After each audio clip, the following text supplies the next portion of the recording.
Hello guys, നമ്മളിന്ന് കൊല്ലം ബീച്ചിൽ വന്നതാണ്. കൊല്ലം ബീച്ച്. അപ്പോൾ ഇവിടെ നമ്മൾ എപ്പോഴും വരാറുണ്ട്. അവിടെ എൻ്റെ ചേച്ചിയും കുഞ്ഞുമോളും പിള്ളേരും ഒക്കെ അവിടെ നമ്മളെ വെയിറ്റ് ചെയ്ത് അവിടെ ഇരിക്കുകയാണ്. അപ്പം നമുക്ക് അങ്ങോട്ട് പോകാമേ. മഴയൊക്കെ ആയതുകൊണ്ടാണെന്ന് തോന്നുന്നു ആൾക്കാരൊന്നും വലുതായിട്ടില്ല. വിജനമായിട്ട് ഇങ്ങനെ കിടക്കുന്നു. കുറച്ച് പേരേ ഉള്ളൂ. സാധാരണ ഈ ടൈമിലൊക്കെ നിറച്ചും ആൾക്കാർ കാണുന്ന ഇവിടെ. നമ്മളിരിക്കുന്ന ആ സ്ഥലമാണത്.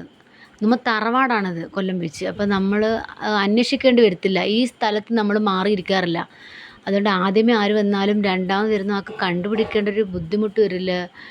കുട്ടികളെ കാണുന്നില്ല ഗുയ്സ്. ഞങ്ങളപ്പോൾ കൊല്ലം ബീച്ചിലെത്തിയതാ. ഇവിടെ ഇങ്ങനെ നിൽക്കുവാണ്. ഇവിടെയൊക്കെ ഇവിടെ ഇരിപ്പുണ്ട്. കാണാൻ പോയല്ലാരെ ഇവിടെയൊക്കെ ഇങ്ങനെ ഇരിപ്പുണ്ട്.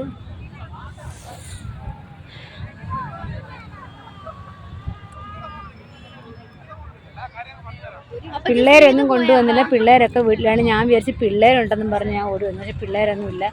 ഒരു പിള്ളേരെ കൊണ്ടുവന്നില്ല. പിള്ളേരെ പറ്റിച്ചിട്ടിട്ട് വന്നെന്ന് തോന്നുന്നു. അല്ലേ, കൊല്ലം ബീച്ച് എന്ന് പറഞ്ഞാൽ ഇങ്ങനെ അല്ല.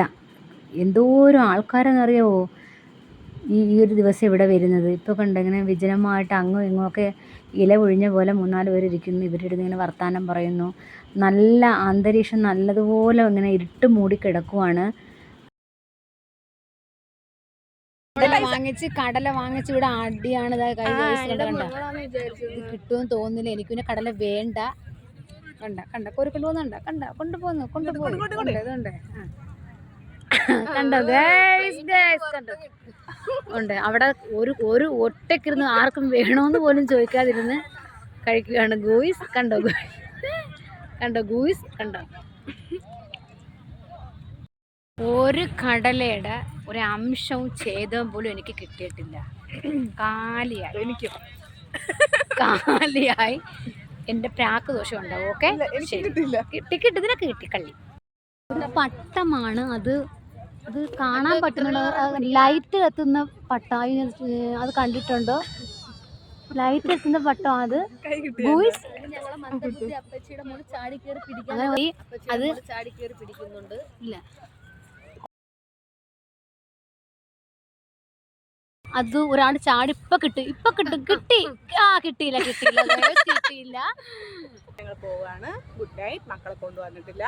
അപ്പം മക്കളെടുത്ത് എത്രയും പെട്ടെന്ന് ചെല്ലണം. അവർ ഞങ്ങളെ വെയിറ്റ് ചെയ്യണം. തട്ടുദോശ വാങ്ങണം.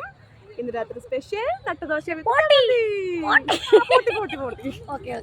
അങ്ങനെ ബീച്ചിൻ്റെ ഫ്രണ്ടിലെ ഒരു തൈക്കാട്ട് മടം കണ്ട് അങ്ങനെ അവിടെ നിന്ന് നമുക്കൊരു ജാമ്പത്തൈ വാങ്ങാനായിട്ട് കയറി. അപ്പം ഞാൻ അങ്കിളിനോട് ഹായ് പറയാൻ പറഞ്ഞു. അങ്കിൾ ഹായ് പറഞ്ഞപ്പോൾ അവിടെ നിന്ന് ആമ്പിളർ പറഞ്ഞു ഞങ്ങൾ ഹായ് പറഞ്ഞാൽ മതിയോ എന്ന് ചോദിച്ചാൽ അവന് ഹായ് പറഞ്ഞു. സല്യൂട്ട് ചെയ്ത്. ഓക്കെ. വെള്ളത്തിനകത്ത് ഇട്ടിട്ട് നമ്മൾ ഈ ആൾക്കാരൊക്കെ ഒന്ന് വാങ്ങിക്കട്ടെ. ഇത് പോസ്റ്റ് ചെയ്യുമ്പോൾ കൊല്ലം ബീച്ചിലാട്ടോ. ഇത് ഷുഗറിനുള്ള ഒരു ചെടിയാണ്. നമ്മൾ കണ്ടിട്ടില്ല. സർവ്വപത്രങ്ങളിലും ന്യൂസ് ചാനലിലും എല്ലാം വന്ന ഒരു പ്ലാൻ ആണല്ലേ, നമ്മൾ കണ്ടിട്ടില്ല. നിങ്ങൾ നെറ്റിലൊന്ന് അടിച്ചു നോക്ക്. അതിന്റെ ഫുൾ ഡീറ്റെയിൽസ് കിട്ടും. നമ്മുടെ ശരീരത്തിനകത്ത് ഉണ്ടാകുന്ന ഒരുവിധപ്പെട്ട രോഗങ്ങളെല്ലാം കൺട്രോൾ ചെയ്യാൻ. വലുതാവൂലേ? മരമാവും. വലിയ മരമല്ല, ഈ കുറ്റി ഇങ്ങനെ ചെറുതായിട്ടുള്ള വള്ളി പോലെ ഇങ്ങനെ പിടിച്ചിട്ടുണ്ട്. ഇതിന്റെ ഇല കടിച്ചാലാണോ? ഇലയല്ല, ഇതിന്റെ കാ തന്നെ 9 മാസം കഴിയുന്ന സാധനമാണ്. അത് ശരിക്കും ആപ്പിൾ പോലെ ഇരിക്കുന്ന ഒരു കായായിരുന്നു. അത് കണ്ടു കഴിഞ്ഞാൽ കടിക്കാൻ തോന്നും. പക്ഷെ ഷുഗർ മാറും.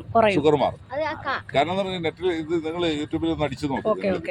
അത് നിങ്ങൾക്ക് അതിന്റെ റിസൾട്ട് കിട്ടും. ഒരുപാട് മെഡിസിൻ ഇതായിട്ടുള്ളതാണ്.